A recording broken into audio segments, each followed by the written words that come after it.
I can finish adjectives now, I think. Shouldn't have any problem with it. This is all the average student of a foreign language ever needs to know about adjectives. Well, there are two other kinds that I didn't tell you about. One of them is the pronomial adjectives.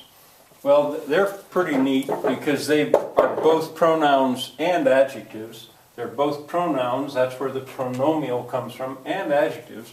For example, if I say this is my course, well, whose course? My course. But then my, remember, a pronoun is a word that takes the place of a noun or nouns. My is taking the place of Frank Antonsen. So it's a pronoun and it's an adjective both. In English, there they are. I think that's a complete set. My, your, his, her, its, our, and their. And there's no apostrophe when it's the pronomial adjective. All right, then there are the demonstrative adjectives. Well, demonstrative adjectives demonstrate distance, how far away something is. And there's a little bit of a chart that can illustrate this. It's hardly necessary in English because in some ways English is a very simple language. It's going to answer the question which. What kind of, how many, how much, whose, which one, which.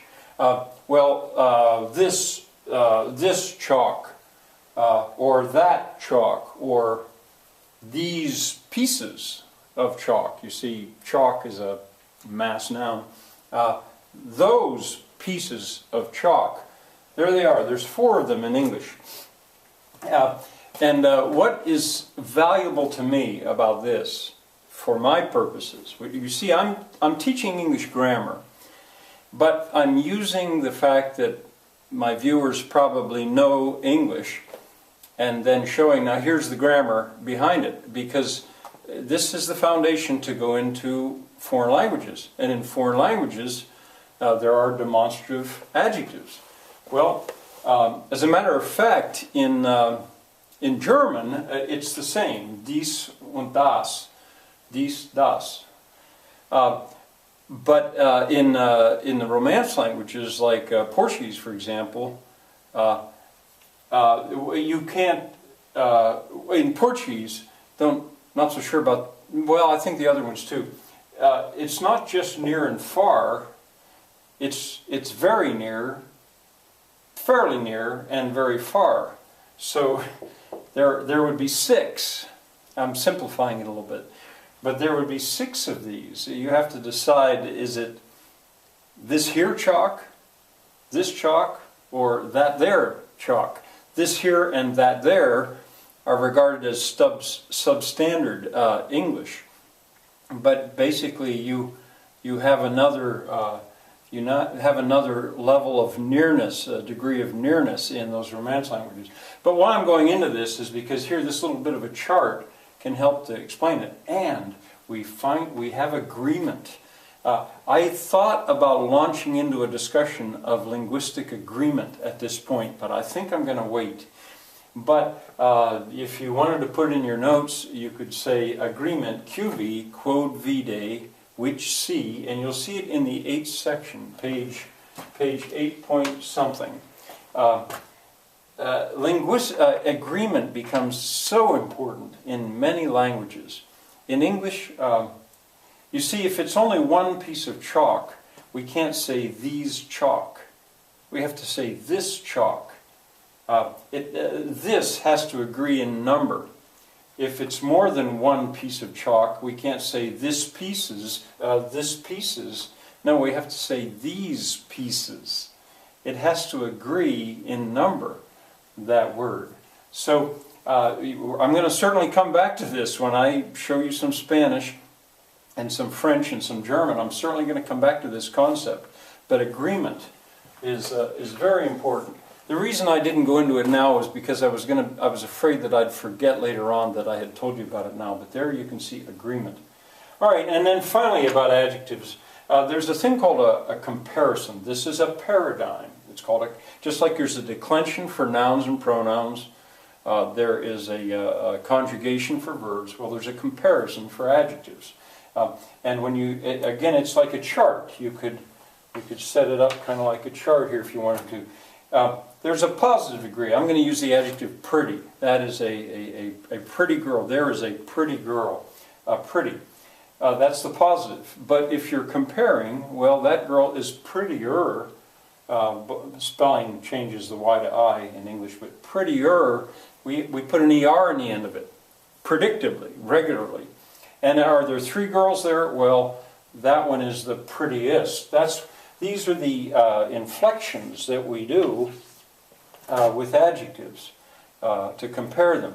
But if it's more than two syllables, we can't use that anymore in English. We have to say, we can't say that, we can say that's a beautiful girl, but we can't say that's a beautifuler girl. No, we have to say more beautiful and the most beautiful. We add these words. That's regular. That's predictable.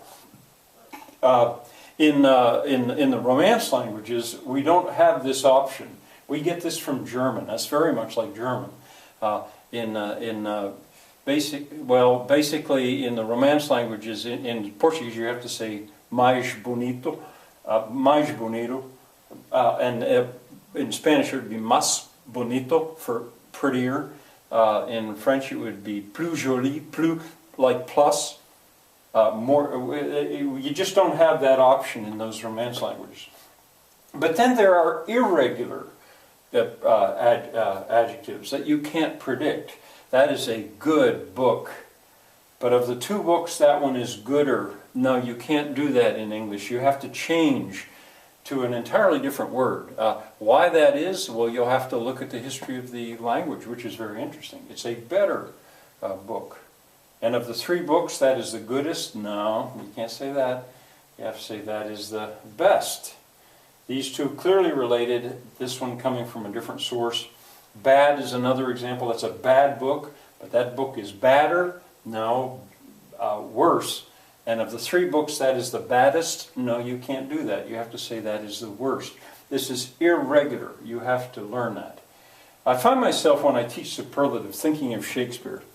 If you can remember back at the beginning of the year when Claudio said, "Silence is the perfectest herald of joy." Perfectest. Well, that's regarded as substandard English now. How can you be more perfect than perfect? Perfectest. And you'd have to say most perfect anyway, perfectest. But Shakespeare didn't care. In Julius Caesar, I think at one point Mark Antony said, "That is the most unkindest cut of all." The most unkindest cut of all. That's a double superlative. Unkindest is okay, or most unkind. But they're double. Most unkindest. But Shakespeare was not a slave to these rules. He used the language as he wanted to. Well, tomorrow we can go on to adverbs in this part of the course. And now I'll go back to Greek mythology briefly.